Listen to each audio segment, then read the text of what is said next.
अब मंत्री मने कौन जी? मंत्री मने अग्नि 5 इंटरकॉन्टिनेंटल बैलिस्टिक मिसाइल। आओ सुन, हमसे सवाल पूछेगा, मंत्री है हम यहाँ पे। उन्होंने कहा, डोनाल्ड ट्रंप ने कहा कि मुझे सबसे ज्यादा वोट मिला है। एक पत्रकार खड़े बोल दिया, सर आप गलत बोल रहे हैं, निक्सन को आपसे ज्यादा मिला था। खड़े। और हमारे यहाँ के पत्रकार 200 रुपया में पकौड़ा बेचेगा तो रोजगार मानेंगे कि नहीं मानेंगे? हाँ मोदी जी मानेंगे। अरे उसको सीधे बोलिए 200 रुपया में पकौड़ा रोजगार नहीं जीविका होती है, बोलेंगे सोच रहा। एक्टिंग जब फिल्म के पर्दे पर रहती है ना तो एकदम सही कहते हैं, भले वो नकली झांसी की रानी बनी लेकिन लग असली रही थी। हेलो, हाय, नमस्ते, सत श्री अकाल, अस्सलाम वालेकुम एंड राधे राधे जी। तो आप कैसे हैं? मैं आशा करता हूँ कि आप सभी अच्छे होंगे, आप सभी की फैमिली अच्छी होंगी और अच्छे होने भी चाहिए, और दुआ करता हूँ कि अच्छे रहें। तो हम आज एक टॉपिक लेकर आए हैं, कैसे खान सर ने कंगना दीदी को रगड़ दिया है। मतलब उसको देसी भाषा में कह सकते हो कि जूता भिगो भिगो कर मारा है। जो जवाब दिया ना खान सर ने, बिल्कुल वैसी ही वाली बात हो गई कि जूता भिगो भिगो कर मारना बातों से। चलिए देखते हैं, आइए। देखो भैया, ध्यान से हमारा पीछे मत पड़ जाए सब नेतवा सब। भारत लोकतंत्र है ये जरूर है। 1947 में देश आजाद हो गया, कंगना जी के तहत 2014 के बाद में। देखो कंगना रानौत के साथ मामला उल्टा है। हम सब की मरने के बाद शरीर मर जाता है और आत्मा भटकती है, लेकिन कंगना के साथ उल्टा है, उसकी आत्मा मर चुकी है, शरीर भटक रहा है। कभी इस चैनल पे कभी उसका कहना है कि देश 2014 में आजाद हुआ, उससे पहले तो भीख मांग रहे थे। मतलब एपीजे अब्दुल कलाम और अटल बिहारी वाजपेयी बुढ़ापे में ये जोड़ी 98 में जब परमाणु परीक्षण की थी, हमारी दीदी के अनुसार भीख मांग रहे थे। 1857 की क्रांति में जो झांसी की रानी लड़ी, वो आजादी के लिए नहीं लड़ी, भीख मांग रही थी।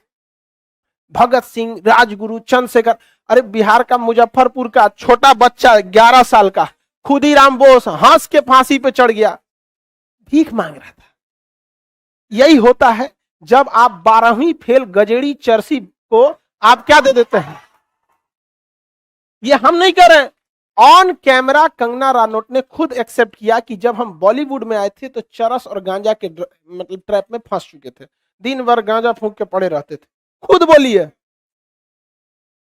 अरे यार, हम ऐसा थोड़ी है कि हम अपने मन से बोल देंगे, क्योंकि हमारी हर बात क्या है, रिकॉर्ड हो रही, हमको भी पता है। तो खुद बोलिए, अब 12वीं फेल है। अब हमको लगता है अब तो नाम नहीं लेंगे, लेकिन कुछ दिन के बाद कुछ लोग ऐसे भी कहेंगे कि पैदा तो हम पता नहीं बहुत पहले हो गए थे, लेकिन बाप 2014 में मिला हमको।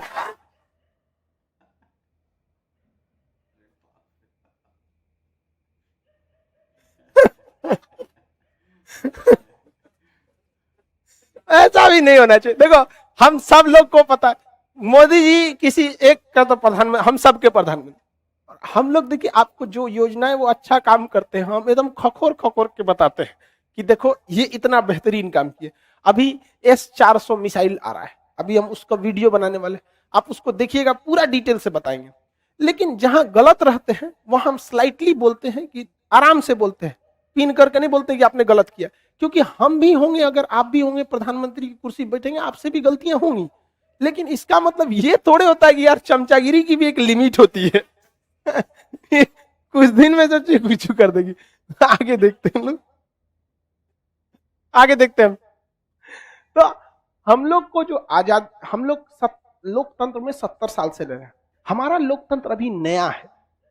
हकीकत मायने में हम पूरे भारत में, देश भले लोकतंत्र में है, बट जनता के अंदर अभी लोकतंत्र वाली फीलिंग नहीं है।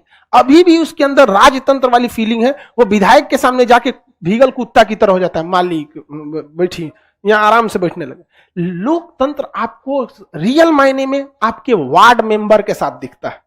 वार्ड मेंबर होता है ना आपके यहाँ, वार्ड सदस्य होता है कि नहीं आप लोग यहाँ, वो एकदम लोकतंत्र की तरह बिलीव करता है। आदमियों को बैठ खड़े बतिया लेता है, ओके बैठने को नहीं पूछता आदमी। और चाचा ठीक है, हाँ सड़किया टूट तो हो, बनवा दीजिए आप। वो रियल मायने में क्या है लोकतंत्र। कुछ हद तक मुखिया के साथ भी ये हो जाता है, कुछ हद तक किसके साथ, मुखिया, क्योंकि मुखिया भी पास का ही रहता है। चाचा सड़क बन रहा है, अरे बनवा देंगे अगला चुनाव में, ये है वो। उसके साथ कोई नहीं डरता है। ये रियल में लोकतंत्र है। तो हमारे यहां लोकतंत्र केवल पंचायत या लोकल क्षेत्र में देखा जाता है। जो आदमी जितना आराम से आप अपने वार्ड मेंबर से बात कर सकते हैं, या जितना आराम से आप मुखिया से बात कर लेते हैं, विधायक से कर लेंगे। सांसद तो अपने आप को बफोर्स तोप समझता है। कौन ची है रे? अब मंत्री माने कौन जी? मंत्री माने अग्नि 5 इंटरकॉन्टिनेंटल बैलिस्टिक मिसाइल। आओ हमसे सवाल पूछेगा, मंत्री है हम यहाँ पे। भयानक हो जाता है। क्या लोकतंत्र है? नहीं। देश हमारा लोकतंत्र जरूर है, लेकिन हम लोग अभी लोकतंत्र की नई सीढ़ियों पर। धीरे धीरे लोकतंत्र को पनपने में लगभग 250 साल लग जाते हैं। अभी हम लोग बहुत नया लोकतंत्र है। आप अमेरिका में जाइए, ब्रिटेन में जाइए, वहां प्रधानमंत्री से लोग सवाल पूछ देते हैं, खड़े सवाल पूछ देते हैं। यहाँ पे एकदम नहीं, आप झूठ बोलिएगा बोल देगा। उन्होंने कहा, डोनाल्ड ट्रंप ने कहा कि मुझे सबसे ज्यादा वोट मिला है। एक पत्रकार खड़े बोल दिया, सर आप गलत बोल रहे हैं, निक्सन को आपसे ज्यादा मिला था। खड़े। और हमारे यहाँ के पत्रकार 200 रुपया में पकौड़ा बेचेगा तो रोजगार मानेंगे कि नहीं मानेंगे? हाँ मोदी जी मानेंगे। अरे उसको सीधे बोलिए 200 रुपया में पकौड़ा रोजगार नहीं जीविका होती है। बोलेंगे, सोच रहा नहीं समझ रहा, आगे ही अग्नि 5 मिसाइल है। तो हम लोग अभी किस में है? नया नया लोकतंत्र में। इसलिए डीपीएसपी को लाया गया है कि धीरे धीरे हम क्या कर सके, सीख सके, धीरे धीरे सीख सके। आपको रियल मायने में आपको लगा है कि किसी विधायक के सामने बैठ के आप कहिएगा कि आप लोकतंत्र में हैं, आपको फीलिंग नहीं आएगा कि लोकतंत्र में है। लोकतंत्र में सब बराबर, तनियों के साथ खड़ा होकर बैठी तो सब बराबर। यहाँ पे मालिक वैसे नमस्ते। यहाँ हम मंत्री जी लोग का तो बातें अलग होता है। तो हम धीरे धीरे लोकतंत्र की ओर बढ़ रहे हैं। इसमें सबसे बेहतर काम कर रहा है क्या चीज? तो मीडिया, सोशल मीडिया। पहले बड़े बड़े नेता मंत्री लोग पकड़ के किसी को थूर देते थे, आज थूरे तुरंत वीडियो वायरल हो जाएगा। समझ में आ गया कि नहीं आ गया?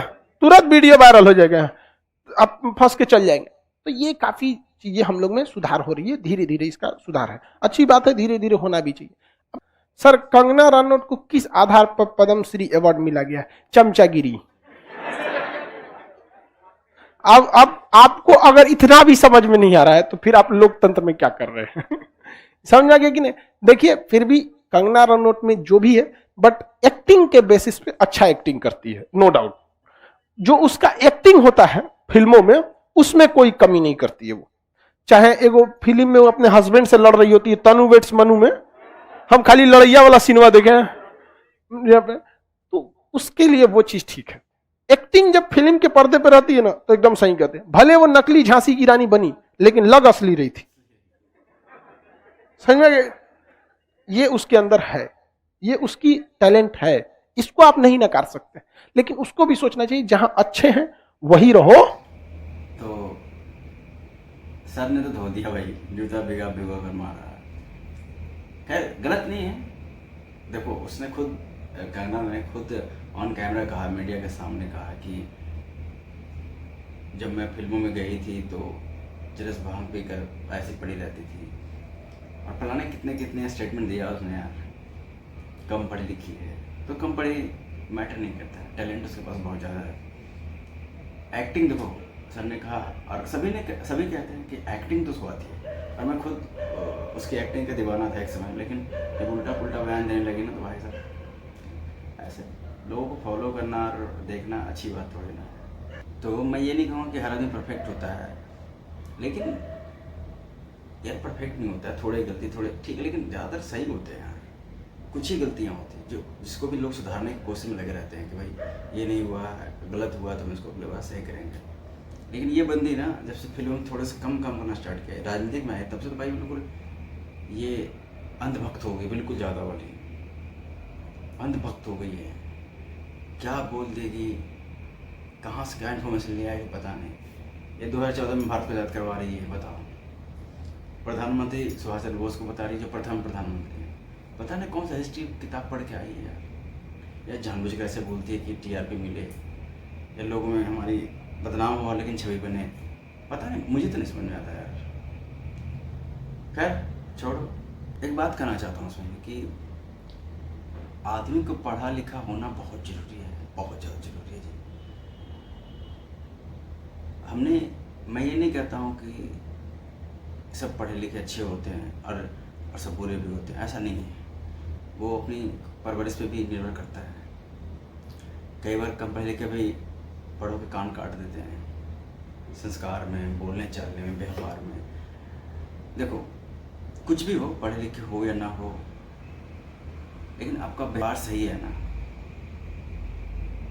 तो मतलब बहुत हद तक आप सुधरे हुए हो, डिसिप्लिन हो, अनुशासित हो। और कहना दीदी का यहाँ ये हाल है कि मतलब खैर पढ़े लिखे बेचारी कमी है, देखो उस पर मैं कमेंट नहीं करूँगा, और किसी को नहीं करना चाहिए, अपनी अपनी सबकी सिचुएशंस होती है। लेकिन जितने बड़े एक्टर्स हैं, मतलब हम तो भाई फ़ैन हैं, और हम जैसे कई लोग फ़ैन हैं उसके एक्टिंग के, और नो डाउट कोई संदेह इसमें नहीं है कि वो एक्टिंग की बात कोई ना है तो है, लेकिन उसका व्यवहारिक रवैया जो है ना बहुत ज़्यादा गलत है। किसी को तू तड़ा कर देना, पब्लिकली किसी को कुछ बोल देना, मतलब कुछ भी, भारत को 2014 में आज़ाद करवा देना और भारत का प्रथम प्रधानमंत्री सुभाष चंद्र बोस को बना देना, मतलब ये भाई शोभा नहीं देता है एक बड़े एक्टर को, बिल्कुल नहीं शोभा देता है। फिर भी लोग बोलते हैं, पता नहीं उन्हें शर्म आती है नहीं आती है, जो भी ऐसे बोलते हैं। हम लोग तो बोलते हैं 4 बार सोचेंगे यार कि क्या बोल रहे हैं, या फिर बोल देंगे उसके बाद उसको पछताएं, पता नहीं पछताती नहीं पछताती। खैर चलिए, वो सबका अपना अपना परवरिश है, संस्कार है, शिक्षा है, इन्वायरमेंट है, यही सब कह सकते हैं। बाकी आप कमेंट करके बताएं। बस मिलते हैं फिर नेक्स्ट वीडियो में। जय हिंद, जय भारत।